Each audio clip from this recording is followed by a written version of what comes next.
My name is Casey Wall, and I'm a retired warrant officer with the Canadian Armed Forces, and I currently reside in southwestern Ontario in a small town of Park Hill.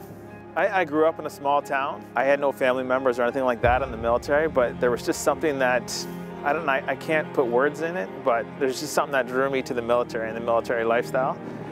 It means a lot. It's a huge part of my life. I spent 20 years in the military. What drove me to serve was the ability to serve other people and help other people.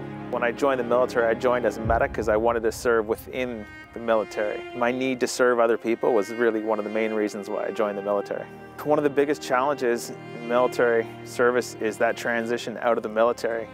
Because you build such a strong bond with the other soldiers, and once you leave that, there's an empty space in you that sometimes can be difficult to fill. The hardest things with transitioning is letting go of that life and leaving it behind you. It's such a big part of our identity and who we are. Within Canada, because we have such a small military, when you move away, when you cut ties with the military, you lose a lot of that interaction. And it's almost like you're starting all over in life again. There's a lot of obstacles there that you need to overcome. And again, I think you need a really strong support network to help you get through that. I had some friends that were deploying on different ops with Team Rubicon, and they'd always call me and tell me how things were going. And so it piqued my interest, and the opportunity came to deploy with Team Rubicon in Northern Ontario.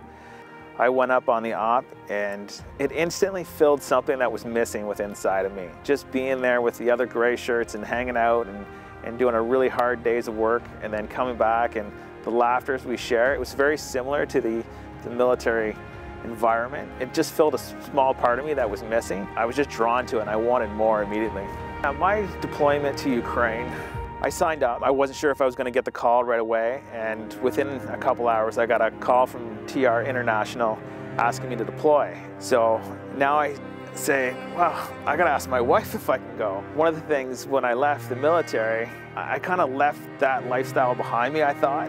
I didn't want to go anymore. I spent 20 years traveling away and abroad and away from my family, and I wasn't sure if I needed that anymore, and I didn't want that after I retired. And I walked in the room and I sat down and I said, this is the opportunity that's been presented to me, and I have the possibility of going over to Ukraine with Team Rubicon International. And she immediately said, you're going.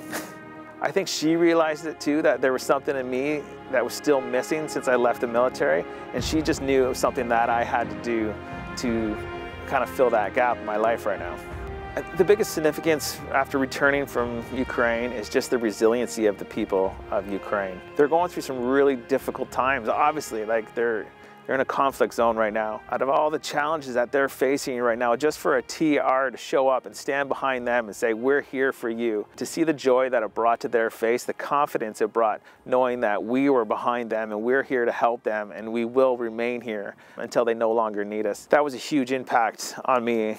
I would just encourage any other gray shirts out there, even if you're not a gray shirt, if you're a veteran, you're in that transition process and you're looking for that missing piece in your life right now, but you might find something there, and it's going to lead to other opportunities. You're going to meet other people, and you're going to go through experiences and challenges, and it's going to bring you together, just like we did while we were in the military.